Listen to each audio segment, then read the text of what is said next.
big news. I'm listening. What do you got?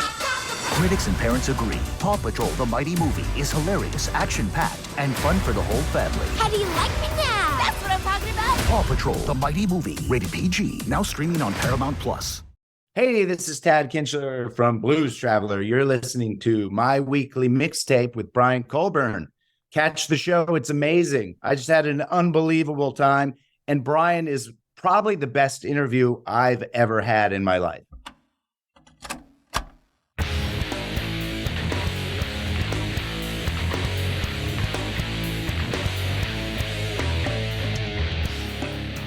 Welcome to My Weekly Mixtape, a podcast that takes the classic mixtape approach to building a modern playlist. I'm your host, Brian Colburn.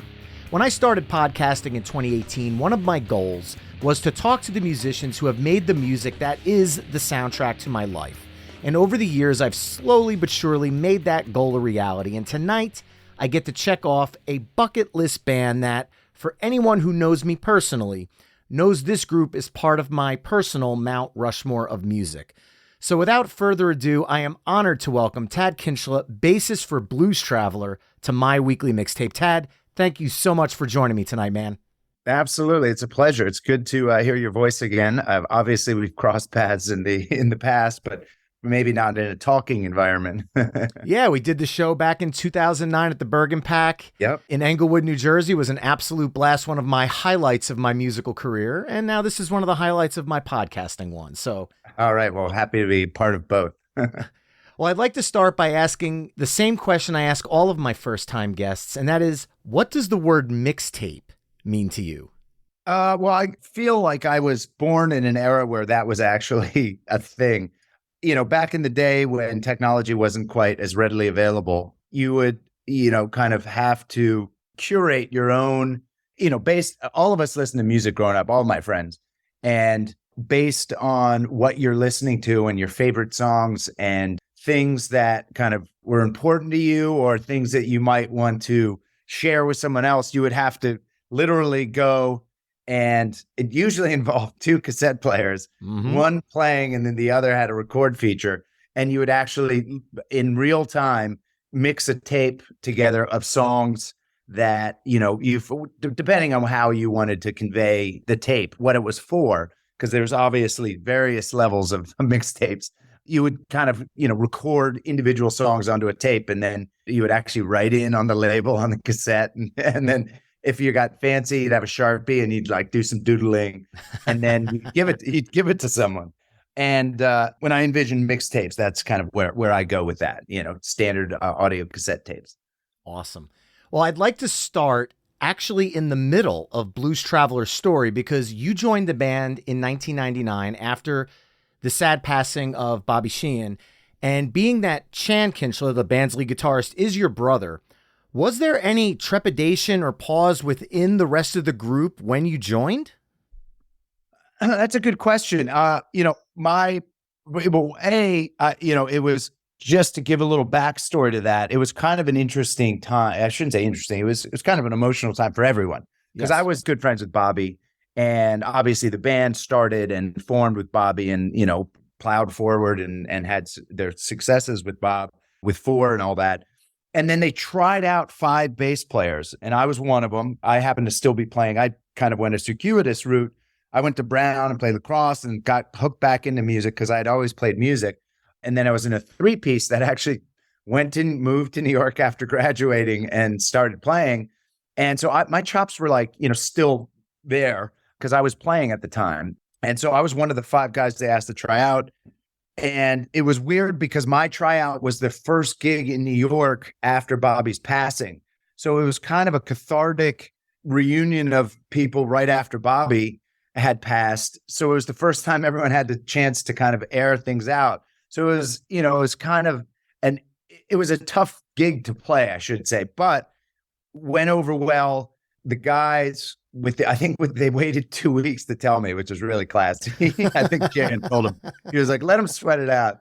And then Dave, for sure, the manager, another Princeton high school graduate, called me up. Not even Chan. It was like they had their manager call me, and I got the gig. And I have to say, having known the guys for a long time, I was already friends with him. So we're all real sarcastic bastards and we all get along really well and have the same sense of humor.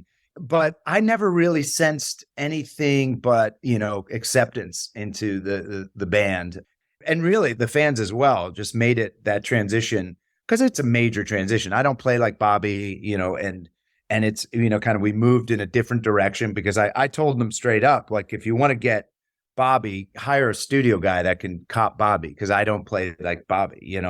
We're just different players. And with that being said, the band decided and kind of gelled together and said, let's move on. And the first thing we did was write an album. So initially I jump in and I throw these tunes I have, and right away I'm in the fold. And it was, I never sensed any kind of resentment. I'm sure there were tough times as far as personally, just moving on, playing with a different player, and things that, unsaid things that bands get to have. So it was nothing but, acceptance from the guys. And I never felt it. If it was there, I never felt it, Well, the album that you're talking about, the first album that you and keyboardist Ben Wilson was on board for, was 2001's Bridge. And that album is filled with classic tracks like Back in the Day, Just for Me, All Hands, Sadly a Fiction, all songs that have been in the band's live rotation since the album's release.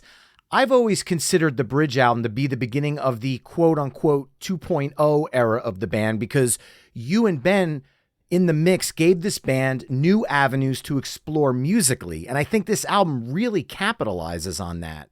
Now, you personally wrote 2 songs for the album, the lead single Girl Inside My Head and the live staple You Reach Me. Can you talk about your first writing contributions for the band and how you approached writing music with Blues Traveler in mind? Yeah. Well, both of those were ideas I had been kicking around, one of which was in a different songwriter friend of mine. We had just started Girl, and I had gotten the lyrics down and kind of the melodies and stuff. So it was one of those things where, like, I didn't know what my contribution was going to be when we went down to write. Like, I didn't know any process that Blues Traveler had. I'd seen him in a studio, but not, a writing process. And sure enough, we just get up and the first day and make kind of a schedule. And it's like a round robin where each day the next person contributes something. And we do about 3 or 4 cycles where each guy contributes, 3 or 4 songs. And then we go over the songs we like best and then do like a rough of those, and then have producers listen to them, not knowing anything about who wrote whatever. And then we get like the 12 best out of them. So I was like super psyched, because they're like, hey, tomorrow's your day. And I was like, what? So I went home and kind of, got the acoustic guitar and kind of made a little form out of Girl Inside My Head and brought it in. And John was like, oh, this is great. Let's do this. And then, of course, he takes the lyrics and adds about twice as many and then like kind of rewrites the thing. But that's just kind of the process. He's the singer. He's entitled to his own, interpretation of any of that. And it's always kind of been that way. But I was really struck by how democratic the process was, how it's like, we're all for one for all. We each get a turn. And then, Reach Me was a little riff. I had played in, I guess, a band in college. I think we made a song out of it or something, but it was just a warm-up thing that I had always done. And I did it for John, and he was like, oh, wait, keep doing that, and we kind of it was kind of old bluegrass style where I just kept playing the thing, and then everyone kind of picked up some parts, and then I just shifted and kind of changed some chords. We all kind of shifted, and it was a really organic, cool process. I mean, I was just super stoked to be contributing, but then to be actually like within the first 3 days being, kind of honing in and doing writing and that experience with the guys was really, really impressive.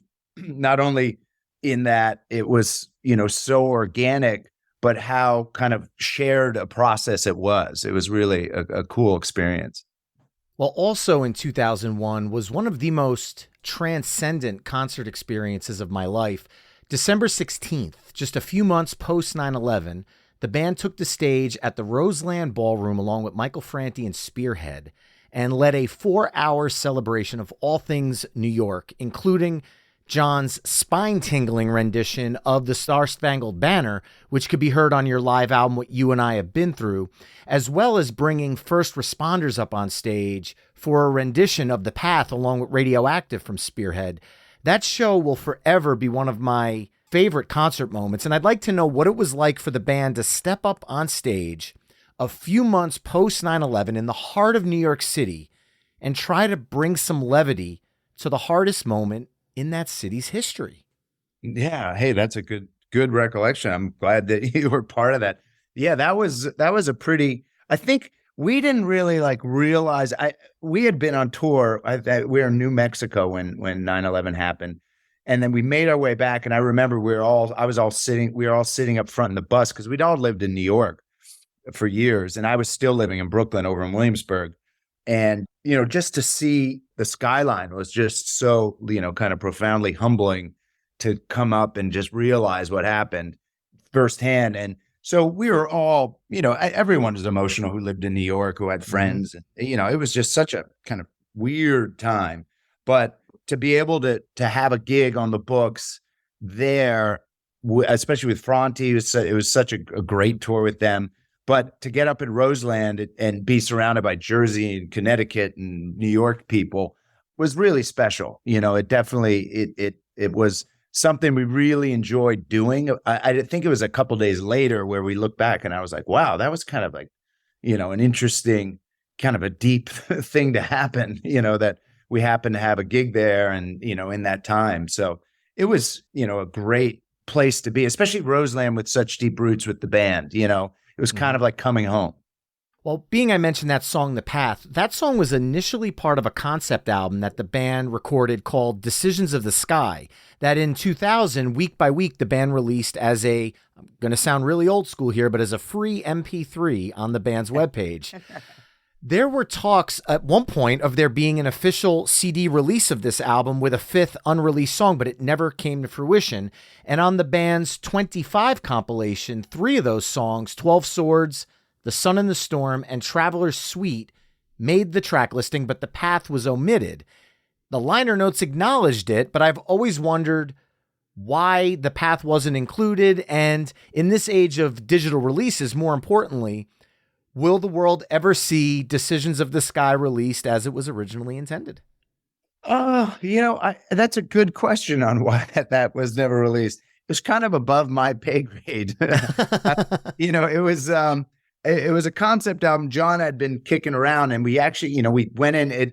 Recording that was probably one of the hardest things I did with the band, as far as like kicking back to my old sight reading and kind of band times when or orchestra, as far as having like music. I had deep notes because the songs were like 12 15 minutes with like a change. It wasn't a standard format. It was just like a section, another section, another section, another section. So without writing down and noting it, because we don't work that way. No one writes sheet music and say, hey, play this. It's rock bands don't really do that. So but there were a lot of parts. And so there was just like squirrely little notes about how to, that I recognize and how, this is coming up, or this, like open E, open G, just little like flags that, kind of cued me on where things were going. But we sat down and cranked that out in like 2 days. Wow. And it was a lot of music. I mean, we had worked on parts, but we just kind of nailed it. It was getting in there. Like once it starts, we kind of, if there weren't really many fixes, but yeah, I digress. Sorry.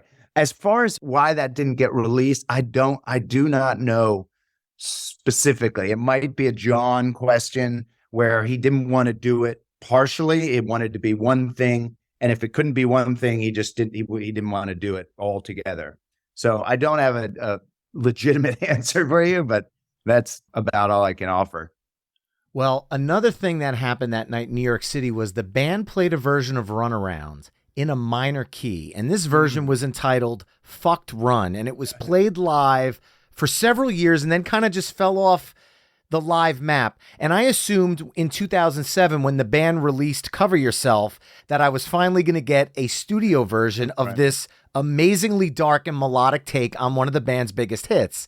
But alas, the band took the song in a different direction from now both versions of Run Around. So my question is there a studio version of Fucked Run out there? And if so, will it ever see the light of day? Yeah. That's a fun one to play. In fact, we tried to revisit it a couple times, and we actually have randomly, like John, we will come in and John will be like, hey, let's just make that transition like Fucked Run and then go to, something else in G, play Prof or something. And I'm just trying to think of the last time, probably within the last year or two, we've hit it, but we've never recorded it. Wow. Yeah, it's never been recorded by us. Maybe next time we get in the studio, we should just lay something down so we have it. But it's kind of like Run is such a kind of iconic pop song, success song. It's kind of like juicing, a stone where you're like, hey, maybe they want to hear another version that we just totally changed the melody and played in minor keys. I think that's the idea, is that Run has gotten a lot of success for the band, and it's maybe bad juju to try to re-record it for that purpose, Yeah, from another musician standpoint, though, hearing that being reimagined in a dark light, the minor key gives it that dark feel. And when John holds the high note for the chorus, it just kind of sends it into this different musical place. And to me, it really makes you focus on the lyrics more than the pop version, which you're kind of up and dancing and enjoying. And I think that was the part of that song that was so interesting to me. Yeah. No, you're absolutely right. I mean, in a way, it's almost too bad that we weren't able to throw different lyrics to just the four chord, minor dirge, because it's kind of cool. And John's melody on it is really cool. Yeah. It's an interesting, I don't know who came up with that. I think it was already in place maybe by the time I joined. They had like been tossing it around as like kind of a, hey, let's start it normal and then go weird. Well, in 2003, the band released what could very well be my favorite Blues Traveler album, which, depending on the day, it's neck and neck with Travelers and Thieves, The Incredible Truth Be Told. And I'd love to talk about this album for a couple of minutes, if you don't mind. Sure. And the first song I'd like to talk about is Can't See Why, because as a bass player myself, I have to give love to my favorite bass line on the album. That bass line is absolute fire. Oh, thanks.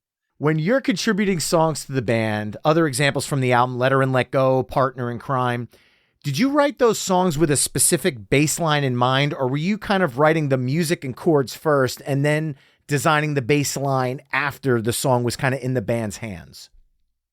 Let Her and Let Go was more chordal, but Partner in Crime and I Can't See Why, both of those were written like riff style. Like I wrote the riff and then showed Chan, and I actually pared back some of the bass parts to not be playing the riff and have Chan carry it. So it was all like old school, like, kind of Zeppelin, where you got the riff and then you built the song around it.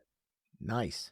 Yeah. Well, Let Her and Let Go also has one of my favorite lyrics of any Blues Traveler song ever. And that line is, "You never get the one you dreamed of. You get to dream with the one you get." According to the liner notes, both you and John wrote the lyrics together for this one. So I am just curious who came up with that line. Oh, that's vintage John Popper. Yeah, that line, the first time I heard it, I'll tell you right now, my wife and I were driving through Disney World. We were not engaged at the time. A few weeks later, we would be. And that line came on, and I literally held my arm up to her and said, holy shit, the hair on my arm stood up from that lyric. Oh, and wow. It's just one that always resonated with me. Yeah, John, he's a good songwriter. He writes good lyrics, man. It'll surprise. Yeah, sometimes I will play a song, we'll even record it. We'll be playing it live, like, the next year or 2 years later. And I'll like choose that night to like listen to the lyrics fully. And I'll be like, oh shit, I didn't know he was saying that. Because you get, it's just like my wife and I, when she listens to a song, she hears all the lyrics. So she sings all these songs. And I'm like, how do you know the lyrics? Because when I'm listening to songs, I'm listening to totally different things. Like, the beats, bass parts a lot, like a riff, like good, like melodic single line stuff. And I'm totally like, I could literally hear a song and not know what the chorus was from the lyrics. And so it's an interesting thing, the way, songs are written like that. Well, Thinnest of Air is another track on that album that's maintained its spot in the band's live sets over the years, and it's probably one that my wife and I agree are one of the highlights from this incredible album.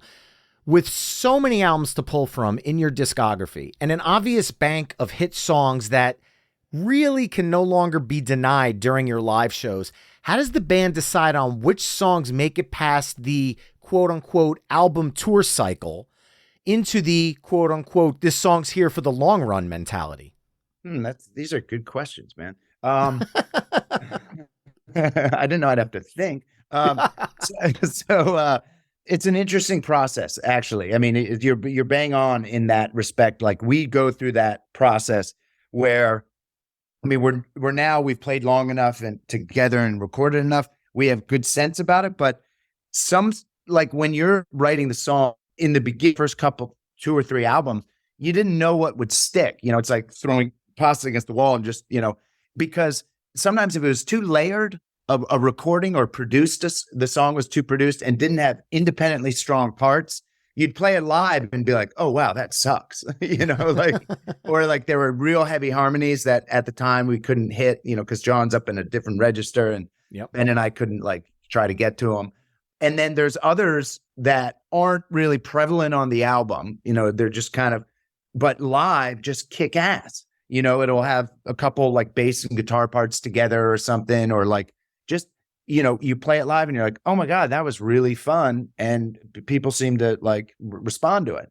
So we don't have the formula down and, kudos to anyone who does, but that is a process that we go through. And I don't think at the time Thinnest of Air we were really thinking, it happened so fast writing. It's not like we sit, write the parts, and then experiment with it on the road for a while. We're not really that kind of band. We go in, write, and then get a producer and then record. So we're literally still tweaking our part as we're recording. I've definitely had it where Ben or me or Ben can overdub, but the rhythm section, we'll go in and we'll have a first takedown, and I'm like, oh, wait, let's do something else. And I'll listen back to the first take and be like, I got to change the part so it's more locked in. So we're literally writing the parts. So Thinnest of Air, I think we were, it was a quick song and a lot of little intricacies. We were still thinking about the song while we're doing it, and it didn't really dawn on us that would actually end up being a good live song. And the formula for, what stays playable is really how it performs and the reaction from the crowd and also the way we feel playing it. And there are several songs that we've indefinitely thrown out as a live option, but most of them, the first time you play it, whether it's going to be an okay live one. And then if you play it a whole cycle, a lot of times if it's new, we'll play it an entire tour, then it'll be in our bones and we'll be able to be reference it whenever we want. And if you can play it 2 years later and have the same response, then that's kind of a keeper. Well, one last song I want to talk about from Truth Be Told, and then I promise we'll move on. The powerful ballad Sweet and Broken that was co-written by John Popper and Chris Barron of the Spin Doctors. A few episodes ago, Aaron Comas of the Spin Doctors was a guest on the show, and we talked about the early New York City days that included the Spinning Traveler shows and such. But to this day, the bands are still extremely close. Can you talk about the relationships that the two bands have continued to forge since you joined in 1999? Yeah, well, to give some reference, Chris went to Princeton High School. So we're all high school buddies. And when the band decided to make the jump and go to New York, Chris actually rolled into New York as well. And he was kind of doing singer-songwriter stuff. But, we've all known each other from back in high school.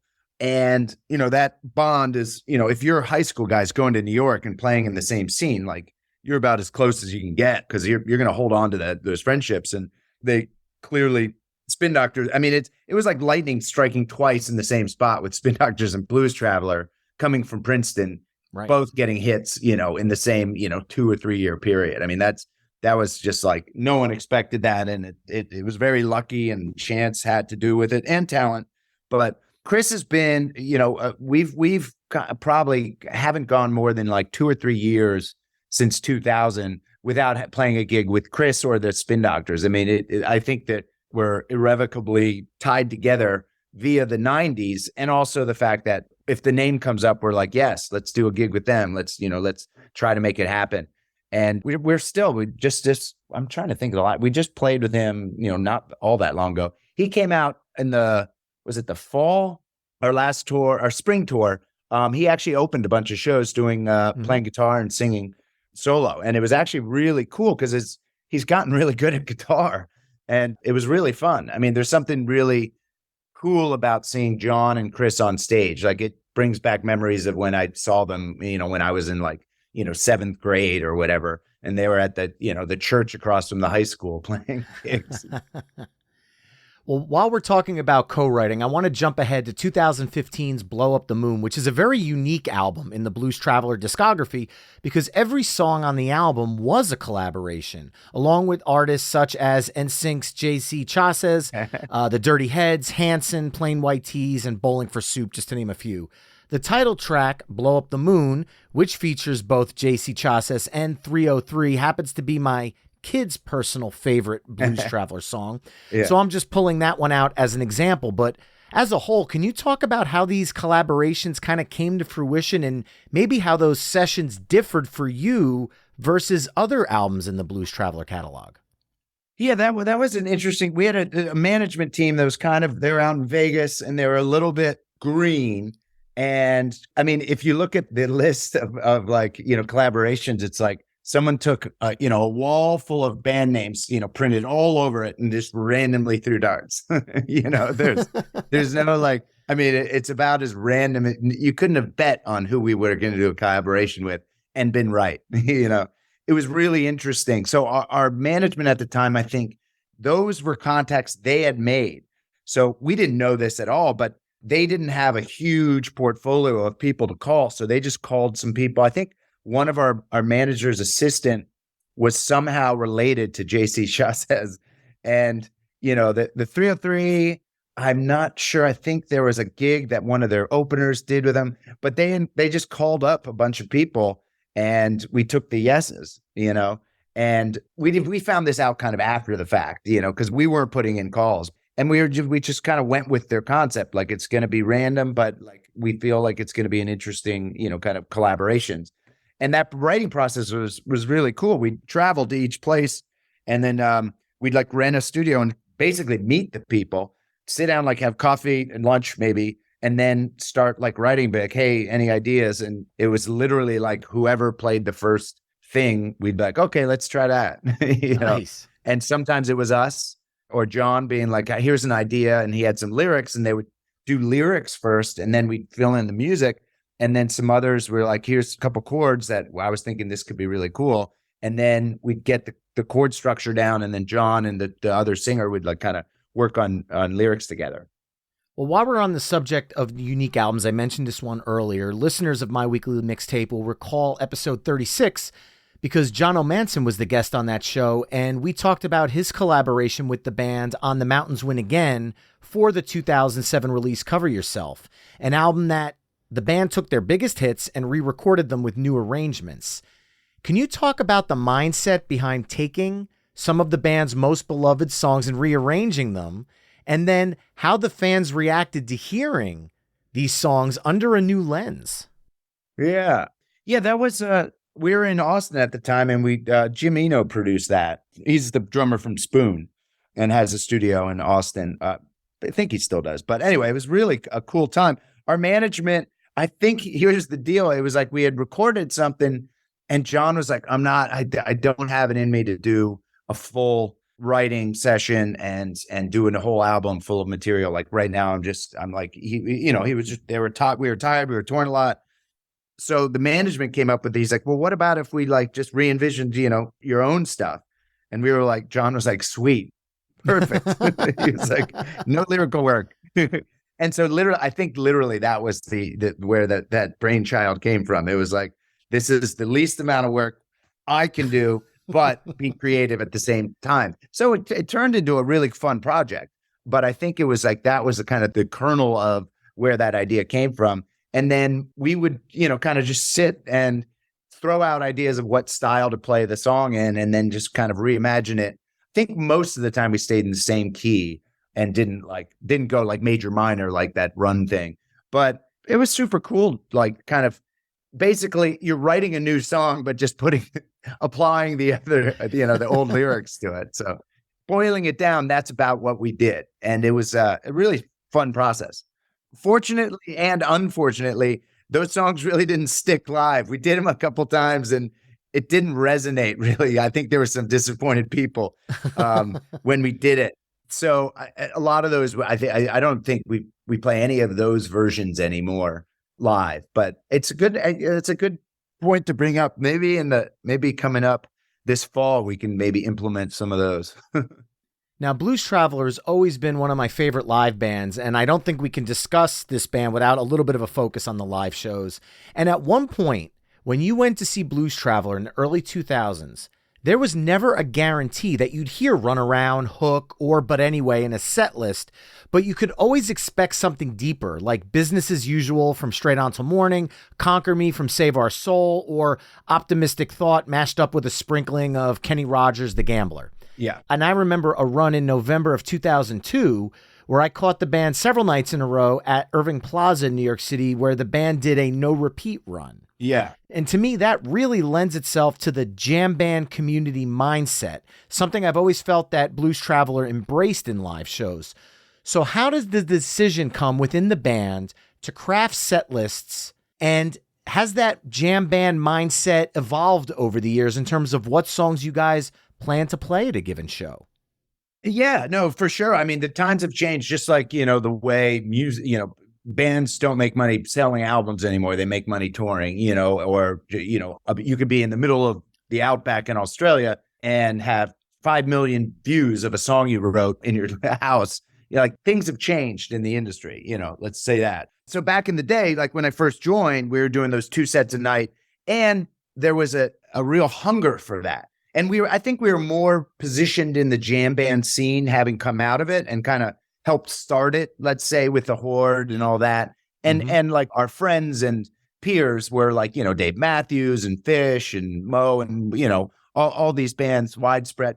So we were, I think, more positioned with that then. And the 2 sets, the people coming, like I remember we were up in like upstate New York. And I remember like we started at 10, but we played like an hour and a half first set, which was the shorter one, like a 30-minute break. Second set started at like 12:15 and then it was like 2:30 when we ended. And like people were still there. It didn't empty. So nowadays, if we got out and played 4 hours, it would be like a quarter of the people still there. And especially if it's past like 10:30 at night, because like most of there's a lot of parents and responsible people that come see us, and they kind of, I have to say, it's shifted. We go in, clearly there are songs we feel an obligation to play because there are people with that expectation, and we're very fortunate to be still playing music. So obviously we're going to cater to that kind of mindset. But as of now, it's really shortened up. People want to see one set, and be out of there in time to like get a night's sleep. It's not quite the party that it used to be. And we still have the jam band mentality in that each of us takes a turn writing a set on cycle since basically I joined the band. It's been the same 5, it's 5 of us in rotation. Actually, I can swear, right? Oh, yeah, by all means. Yeah. So it's Big Cock, Tiny Blowjob. And that's been... And it's hysterical because we say it's almost like a business term now, and we forget it's just such like ludicrous. Like, what are you talking about? But that's the order in which we've been going for since I joined. So for 20 years, and probably before that, they were doing the same. And each night, like there are requisite songs that we're going to put in there if John's voice is, up for it. I mean, the unfortunate thing is John had he has great pipes. But his early songs, he really went for it up high. So a lot of those songs, he's like, oh, dude, I cannot, there's no way I can hit that. So we kind of have to retire some songs. Sometimes we try switching keys, but we've retired songs that are, not, he's not able to hit with as much confidence as he wants. But the jam band stuff, we still have a different set with the kind of requisite songs, the framework. And then there's probably, I'd say like 3 to 4 audibles at this point where we're at. We're playing like 90 minutes or so, 75 to 90. It's been kind of, we were just out Big Ed Todd. It was about 75 to 90. So there's 3 or 4 songs that are audibles each night that will shift up. And, you tend to get comfortable sometimes because it's a different venue. You're like, hey, that worked last night. Let's do that again. But in general, we try to keep cycling in old songs and some surprises and maybe some weird covers and, do what we can. But we're definitely not in the jam band scene like where Fish is now. They've kind of almost expanded upon their jamming, where we've kind of tightened up our show, and it's not, it's more of playing to the audience. Our audience isn't the 2 set, leave at 2 a.m, fan base anymore. Well, talking about the band's biggest hits that you say are staples of the show, Run Around, Hook, The Mountains Win Again, But Anyway, Carolina Blues. Is there a song that the band kind of universally considers to be the definitive Blues Traveler hit? Because you can ask different people, and some people will say Run Around, some people will say Hook, some people will say The Mountains Win Again. So I'm curious what that thought is in the band. I would say But Anyway is the most definitive, iconic Blues Traveler song. It was written a long time ago in high school. It's kind of intelligent lyrics, but still light, and it's a 2-chord vamp. And that's what the band used to play 3-hour sets at Nightingale's, and still with only, not a whole lot of songs to play. And that they would pick songs where it was 2-chord vamps and somehow kept it interesting, and that's a definitive characteristic of kind of the band being able to play just very simple songs, but kind of make it interesting. And each player kind of plays their instrument in that song, and it's kind of an integral part. However, it's not a mind-blowing crazy. I mean, other than John maybe just freaking out. But I think But Anyway to me is the kind of, integral, the iconic Blues Traveler song. Now, in a Blues Traveler live show, the sets do change in some ways every night, as do the segues between the songs, because the band kind of mashes songs together. And as a musician, I've always wondered how the musical conversation unfolds on stage between the 5 of you to decide when the next change is about to take place. Well, it's a musical conversation. We write our sets, and then we have a bunch of figures and symbols that mean there's a wave where we just hold the note. There's a ... where it's a count in. And then there's the into, which is a greater than, or a less than symbol or whatever. Yes. And those are completely open-ended. So we don't really discuss it. It's just oh, okay, we're jamming in there. If there's a key change, we might say oh, on Bren's cue. But that's about, other than that, it's just kind of a conversation with the music, and we've just gotten kind of good at being able to read each other. And it's just, it changes. Some nights it's horrendous. 2 of us will be up in D, and, so I'll still be oh, we've gone, you'll look around and get some weird looks. But then other nights it's just we'll decide to break it down, and I'll stop playing, or Ben will stop playing, and then Chan and I will start coming in, and we'll rework a riff from the middle of the song to the start. So it's a pretty cool process. And it's one of the things I look forward to the most kind of in each night is where we're going to end up when we go down that path. Now, over the years, the band has incorporated a ton of amazing covers into the set that almost feel that they're as much of the band's legacy as the hits themselves. A few that come to mind is the band's rendition of Charlie Daniels' The Devil Went Down to Georgia, and in more recent years, Sublime's What I Got and Radiohead's Creep. How do you guys decide which songs are quote-unquote live show worthy? Usually, I'd say most of all, it's got to be John's being comfortable singing it and pulling it off. That's kind of the main thing. We try to stay, it's tough for any band. You want to play approachable songs that, are inclusive to the audience, but aren't the give me's. So a cool song, something that isn't the single from the album, maybe the second single or something. But it's important that in something like Sublime, you're reaching out and saying, hey, this person might know that song. This is us doing it in our way. And I think that bridge is really helpful, and it's a useful tool in a lot of scenarios at festivals or, when you're not playing your own show, you don't assume those people are fans of you. So you want to, kind of reach out and say, hey, you know this song, check out the way we do it, Nice. Well, one of the live staples of Blues Traveler is the annual 4th of July show at Red Rocks, which has happened every year since 1994, with the exception of 1999 due to John's health and 2020 due to COVID. The band takes up shop and offers really unique, one-of-a-kind set lists, full album playthroughs, and other momentous live moments.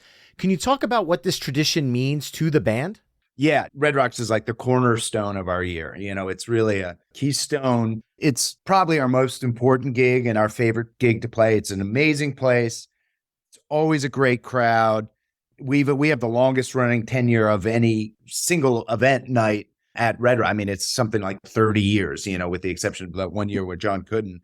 And it's a real, big deal. We take that really seriously and try to vary it as much as we can. We've done a lot of different things. We've done some, if it's the anniversary of an album, we've done like doing the album.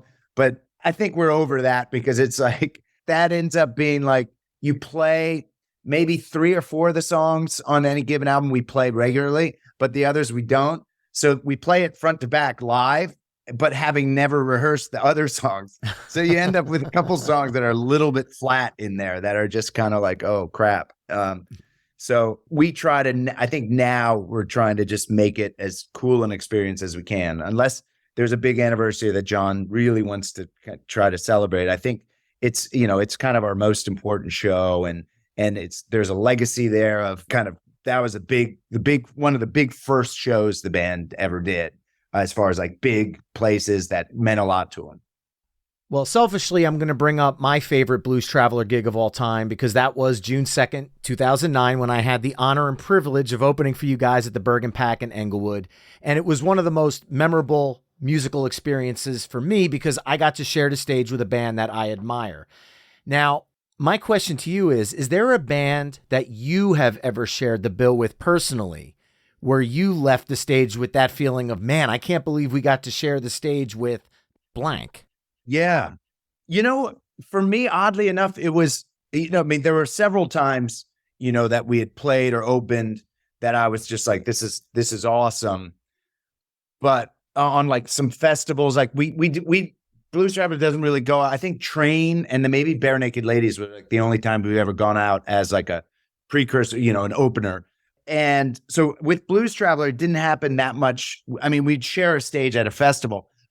Oddly, for me, like the most meaningful was, well, there were 2. Personally, I played with John Popper Project, and we did this thing where Taj Mahal was on stage at Warren's Christmas Jam, and I was just, I love Taj Mahal. So it was, and my dad had passed away just before, so it was like I was in an emotional set, and just meeting Taj and that personally was like, whoa. But the other one was Ziggy Marley. When he sat in with us and we played with Ziggy on tour, there was something just so amazing about him singing the Bob Marley song, No Woman No Cry, that blew me away. And it just gave me shivers while we were rehearsing it. And then on stage, I was just like, oh my God, that's something about that, the timbre of his voice and the song and the place, it all came together. And that really was like an honor to be a part of that.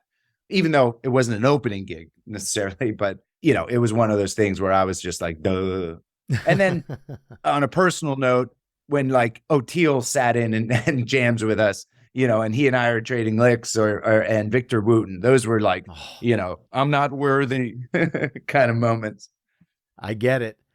Now in 2021, the band released an album entitled Traveler's Blues. The title, awesome, by the way. A collection of blues cover songs such as Sun Seal's Funky Bitch, which jam band fans also know as a popular song in the Fish universe, as well as a blues rock rendition of Gnarls Barkley's massive hit, Crazy, featuring Rita Wilson and John Schofield. And that album also featured guests like Chris Stone, Kingfish Ingram, Warren Haynes, Keb Mo. Can you talk about that full circle moment for the band doing an actual straight up blues album? Yeah, that was pretty surreal to be. We were joking about the whole time going in, like, we're actually playing blues. So, we all kind of, listened to a bunch of blues songs and obviously the ones that we did, but we tried to what was hard is not to go like super bluesy with it and try to maintain just playing kind of our roles in our rendition of it. Obviously, we don't profess to be, blues guys. I mean, obviously, John, I could easily see as, but we're not, that's not our forte. And it was, a little humbling to get in. And when you get into the minutia of some of the blues stuff, it's like what they're not playing is what's cool about it. And we're more of like, everyone's playing it. It's a cacophony of, a lot of people jamming in the mid range. And it was really interesting. And that's why I said it, like, humbling to kind of peel back and be like, wow, it's when they're not playing, it's the space that makes blues so cool. And it's no choices as opposed to not a flurry of notes. And in going through the recording, it was really kind of fun to go through that process and learn about the blues in that sense. Well, now the band has just released Traveler's Soul, the sequel in part to Traveler's Blues, which features the band's take on soul classics, such as the lead single Fool for You, which was originally written by Curtis Mayfield and performed by The Impressions. And you guys took some liberties with the original recording, making it a unique Blues Traveler song, as well as a rounded reimagining of that classic track. Now, even though soul has always been a part of Blues Traveler's mindset, because a song like Money Back Guarantee from Bastardos immediately comes to my mind, this is the first time it's the focus of an entire Blues Traveler album. So can you talk about the mindset behind that around what songs you guys chose? Yeah, it was kind of a continuation. The idea kind of from the get-go with the record company who kind of presented it to us is that we do like 3 different genres over 3 albums. And the blues one, we just picked blues randomly and then kind of went through trying to curate which songs we want to do. And again, it comes down to, there's some vocal kind of, that's the centerpiece is like, will John be able to and get into singing this? And so that did pretty well in our, I kind of came out well for us. We felt that it was cool. And so we then picked soul as like kind of the next genre. And it was kind of the same process. Everyone kind of picked through some of their favorites and threw it into a pool. We had, kind of a thread, and with the producer and the record company and the band and just kind of built a list, and then kind of took away things that wouldn't work necessarily. And then kind of looked into the keys and see, kind of how they all fit together. And just, it's as simple as that. It's, we kind of went with like the ones we want to do. Well, the band offers their take on D-Light's classic Groove is in the Heart, which features Liv Warfield from Prince's New Power Generation.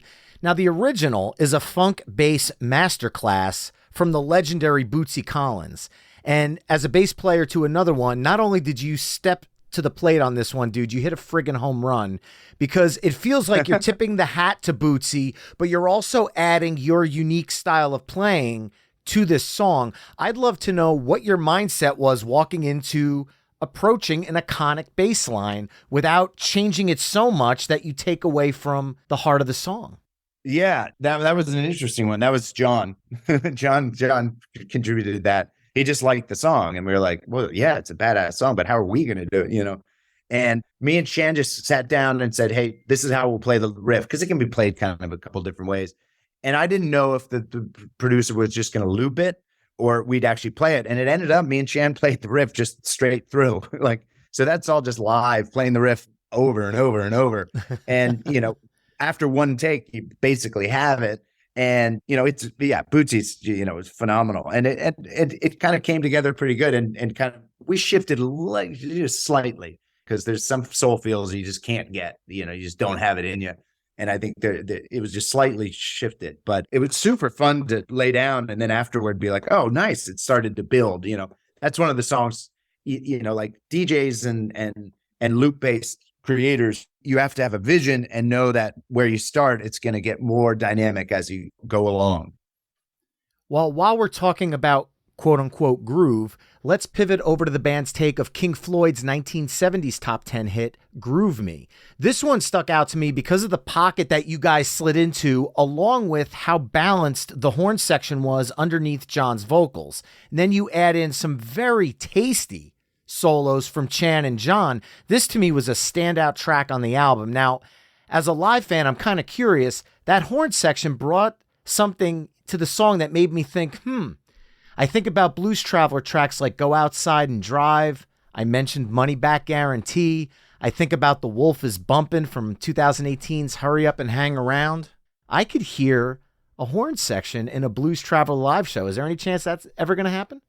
We always enjoy the horn sit-ins. Like on the road, we were out with Vanessa Collier in the fall, I believe.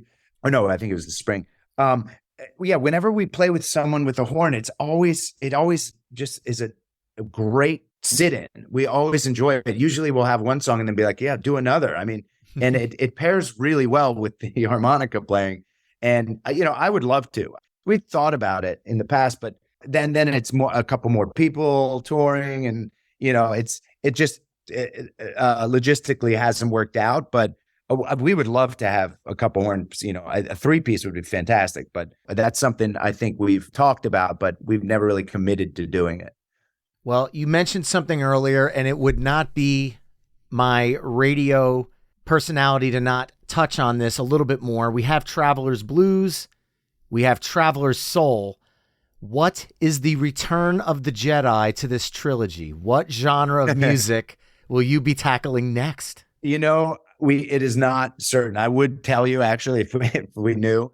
We don't. As of now, we're not. We haven't committed to what the third installation will be. Hopefully, It's not jazz. I was going to say it could be Traveler's Dubstep, maybe. Yeah. Something. But it might be. We might in the next. We've talked about some kind of dance stuff, and maybe that would be a cool way to go. Get some electronic producers and see if that would be something that would work. But we're open-minded, and we're having a blast doing these things. So it's great to be able to pull apart these iconic songs and things, and listen to things. Kind of the analytics of how these songs fit together and stuff it's really fun. Well, I am looking forward to finding out what that third album is. But for my last question, Tad, if you had to sum up Blues Traveler's musical legacy in 3 songs, which 3 would you choose? Ooh. Let me see. I think I'd go But Anyway, just because I think it's an iconic song of the beginning of Traveler, and it really identifies with what was the strengths of the band. I think Pretty Angry is one in there because it tells the story of what happened, Yeah. And it's such a moving song. I think that has a role there. You were asking what 3 songs, and then for me, I would go back to Reach Me because it's my favorite song to play with, just because it's just fun to play, and it's on a personal level, it's my involvement and joining of the band. So those 3 things kind of are kind of important if you're looking at a timeline and kind of the history of the band. Those 3 would stand out to me. Well, Tad, this has been an absolute honor to have you on the show. Thank you so much for the many amazing live concerts. And more importantly, thank you so much for joining me tonight on My Weekly Mixtape. It's been an absolute pleasure. Oh, dude, thank you so much. It was great talking. If we play anything, if we're through Jersey, please get in touch with me. Come say hi backstage. Certainly will. Yeah, please do. And to all the mixtapers out there, thank you so much for listening. Remember to head to myweeklymixtape.com to hear the full catalog of My Weekly Mixtape episodes. And if you like what you're hearing on the show, you can help me out by either telling a friend, leaving the show a 5-star review wherever you're tuning in, or becoming a Patreon mixtaper at patreon.com/myweeklymixtape. That's all for this week. Thanks again for listening. And until next time, enjoy the tunes.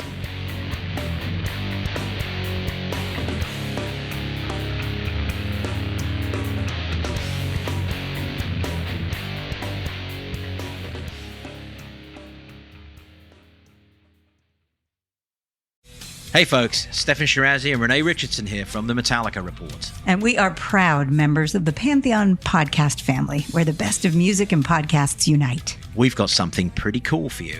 We're giving away an exclusive Metallica merch package worth over $250. That's a whole lot of Scary Guys, skulls, M72, and other sought-after Metallica swag. And we've made it easy for you to win. Follow and share the Metallica Report, and you're in the game. Go to pantheonpodcast.com/Metallica, enter your email, and hit that button to be entered to win. And just like that, you're eligible for our monthly exclusive Metallica merch package. And guess what, rockers? You can enter every month. So just do it. And while we love our global brothers and sisters, the lawyers won't let us ship outside the U.S.